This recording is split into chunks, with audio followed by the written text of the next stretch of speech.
નમસ્કાર દર્શક મિત્રો, યુવી ગુજરાતી યુટ્યુબ ચેનલ પર આપ સાથી મિત્રોનું હાર્દિક સ્વાગત કરું છું। હું દેસિંગ જાણીએ આજના મુખ્ય સમાચાર। દર્શક મિત્રો, છેલ્લા 24 કલાકથી એક વાતની ચર્ચા ચાલી રહી છે કે દેશમાં કંઈક નવું થવાનું છે। એક જ દિવસમાં 4 કલાકની અંદર દેશના વડાપ્રધાન નરેન્દ્ર મોદી અને ગૃહમંત્રી અમિત શાહ રાષ્ટ્રપતિની મુલાકાત, અને સાંજ પડતા ખબર આવે છે કે અમિત શાહ અજીત ડોભાલ સાથે મીટિંગ કરે છે। સમાચાર સામે આવી રહ્યા છે કે કાશ્મીરમાં સુરક્ષા દળોમાં વધારો કરવામાં આવ્યો છે। ગયા અઠવાડિયે સુરક્ષા દળોમાં 1000નો વધારો કરવામાં આવ્યો હતો।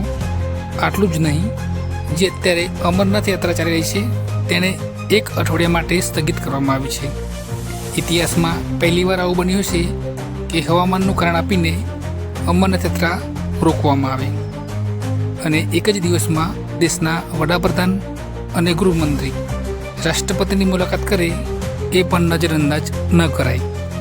તો મિત્રો, દેશમાં કંઈક નવું થવા જઈ રહ્યું છે। કાશ્મીરમાં અત્યારે સુરક્ષા દળોમાં વધારો કરવામાં આવ્યો છે અને જે અત્યારે સંસદ મોસૂમ સત્ર ચાલી રહી છે તેને પણ અત્યારે સ્થગિત કરવામાં આવ્યું છે, જે 15 ઓગસ્ટ પછી ચાલુ થવાનું છે। તો આ બધા સમાચાર સાથે એવું લાગે છે કે કાશ્મીરમાં કંઈક નવું થવાનું છે। તો મિત્રો, આવી જ અપડેટ જાણવા માટે અમારી ચેનલને સબસ્ક્રાઈબ કરો।